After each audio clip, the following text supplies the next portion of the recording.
Hi everyone, my name is Kappa and I wanted to officially welcome you to my channel and blog, Underemployed. Some of you might have already been subscribed to me, so if there's a random video from a person that you don't remember popping up on your feed right now, it is because you probably subscribed to me after a video that I made 2 years ago about how I paid off $30,000 worth of student loans in a year and a half.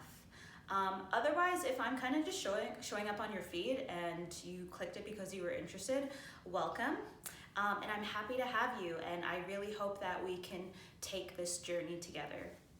So for today's video today, I do want to keep it pretty short, but I kind of just want to very basically introduce the concept of underemployed, what it means to me, and what you can expect in the future. I just wanted to start off with what it means to actually be underemployed. So many people, of course, are expected to be in this full-time hamster wheel.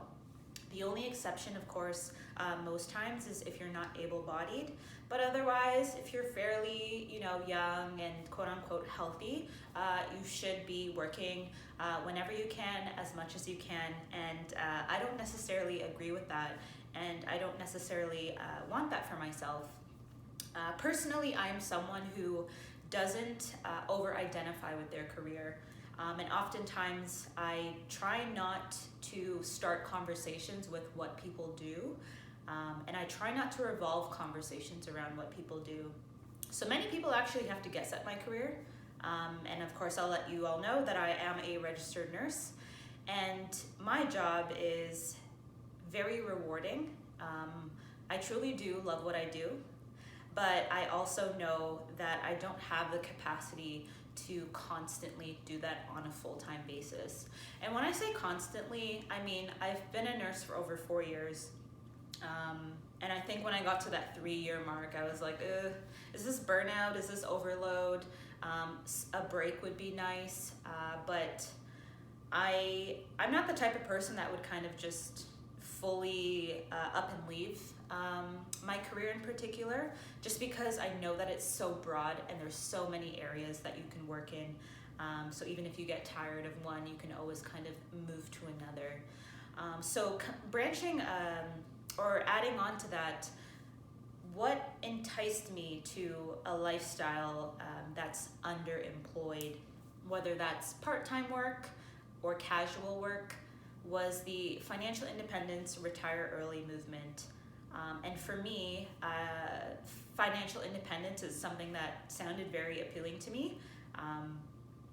When I was paying off my student loans, I did develop the skills to essentially budget and save and work towards long-term money goals. But I didn't necessarily see myself, quote unquote, retiring at the age of 30 or 35 or an exceptionally young age. I still kind of wanted to be active in my career because I genuinely do love the work that I do, but I don't want to do it. I don't want to do it constantly.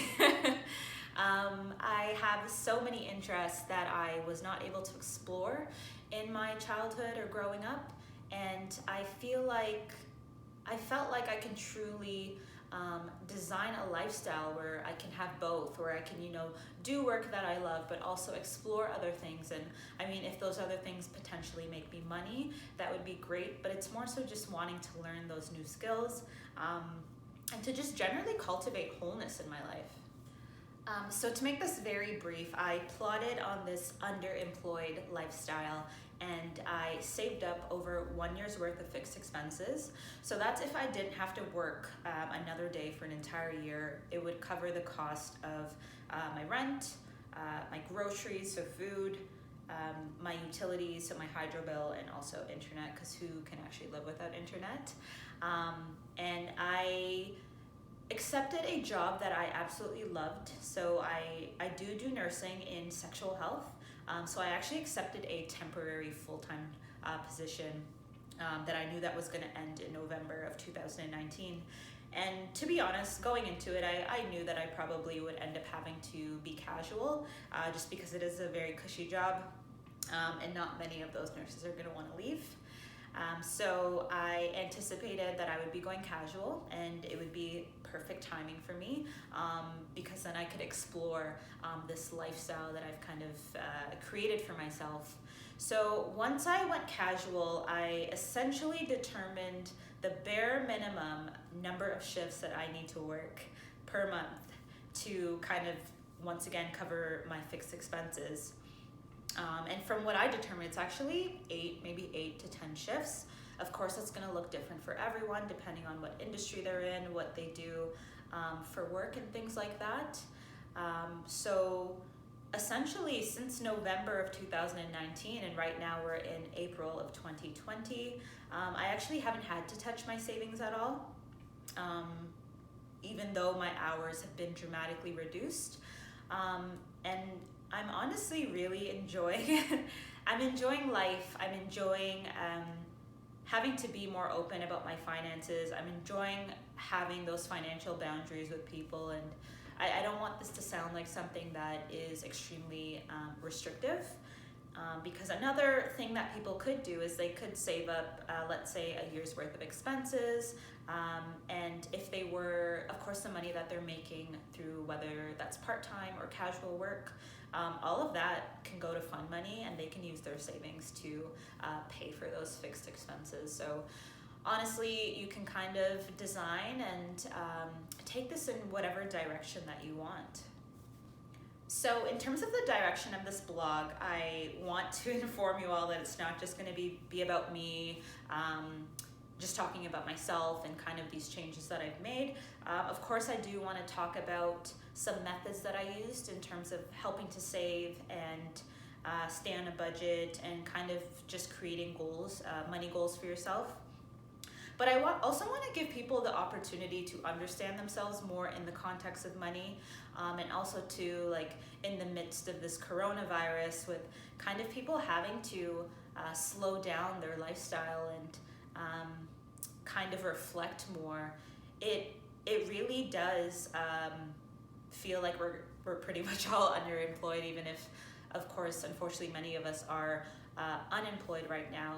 But there might be some things about what's going on with this pandemic in terms of being able to work from home, in terms of having reduced hours, in terms of just being at home more and actually being able to, like, get outside if that's accessible to you, but being able to get outside in the middle of the day and going for a walk, or exercising at home, or even just being around having time to be around your friends and family more, whether that's because you literally live with them or whether that's through connecting with them via webcam or like video chats and things like that. So who is underemployed for? I would say underemployed is for anyone who, one, just wants to learn about personal finance. Maybe you already have a list of personal finance bloggers or people that you already go to, but hearing a new voice sometimes can always be refreshing. Underemployed is also for people who just don't have a network or a community to talk about personal finance. For people who know me, whether that's closely or not, I'm fairly open with talking about money. But I do find, and what I have heard from a lot of people that I have interacted with, is that unfortunately they haven't had the opportunity to talk to anyone about those things, just because, of course, it is such a taboo and vulnerable topic. Of course, being underemployed is also for anyone who wants to understand themselves more in the context of money, and also just kind of learning a few things that they can take and move forward with. Of course, for some people, I understand that this lifestyle might not be accessible to them, and that's, of course, for various socioeconomic reasons. But I do think that there are always tips, and there's always tricks that people can take and apply to their own life. And I would also say, lastly, that underemployed is for anyone who can resonate with me and also with what they see. So I do know that in the personal finance world, sometimes there can be a lack of voices, especially like in terms of women of color and people of color, and also too in terms of like age and lifestyle. So for me, I'm currently 27 years old. I rent, so I don't own a mortgage, and I personally don't intend to buy property in the near future. It might be something that I consider much later on in life, but I prefer to keep my money liquid, and I also prefer to kind of invest in stocks and also in a diversified portfolio. And also, I don't have any children. So a lot of the personal finance kind of gurus or bloggers that I do follow, they do have mortgages and they do have children, and they are kind of like either in their mid to late 30s or maybe in their 40s. So sometimes relating to them in that regard can be a little bit tougher, but of course, once again, it doesn't mean that there aren't things that I can take from what they're teaching. So I just want to close out by thanking you for sticking out this video and listening to what I have to say. I really hope to continue to engage with the community that I do build through this blog. And if you, of course, want to kind of become part of the community and stay updated with what I'm doing, you can always find me here on YouTube, Underemployed blog. You can also find me on Instagram, once again, Underemployed blog. And lastly, my actual blog website. I love writing, and I know that I always communicate a lot better in written format. So if you want to go to my blog site, it is underemployedblog.com. All right, take care, everyone. I hope you all are staying safe,